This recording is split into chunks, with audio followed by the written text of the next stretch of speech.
Се е подготвено за 38-миот Илинденски пливачки маратон. На 2 август Илинден 60 млади пливачи од Македонија, Бугарија и Полска ќе влезат во водите на Охридското езеро и ќе се обидат за што пократко време да ја испливат 2,5 километарската патека од плажата Горица до градското пристаниште.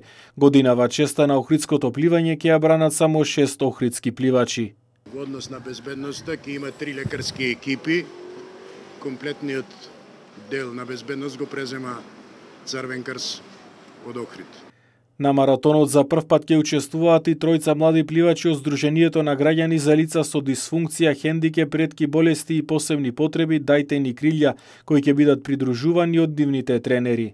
Преземањето на пливачите ќе мора оваа година ќе биде поставена посебна бова после 100 метри од бовата каде што е порото свртување на пливачите од хотел Парк.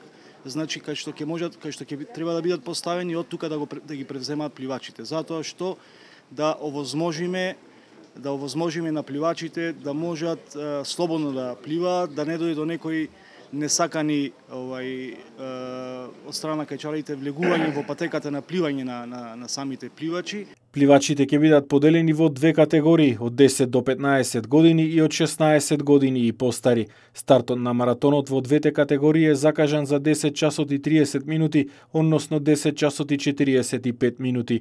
Се очекува првите пливачи околу 11 часот да пристигнат на целта. За регуларноста на патеката ќе се грижат 9 судии, кои ќе бидат распоредени во 3 тима и ќе го наблюдуваат текот на целата трка. Битно е да се напомене дека планираме и од ова година, повеќе дечиња, да се воспостанови покрај надпреварувачкиот дел, значи да се даде прилика и нормално се надеваме и понатака да и дечињата со посебни потреби, во случајот од Куманово Сдруженијето Дајте ни крилја, значи тоа да премине во традиција. Илинденскиот маратон ќе биде генерална проба и најава за Олимпискиот маратон на 10 километри, кој ќе се одржи на 12 август.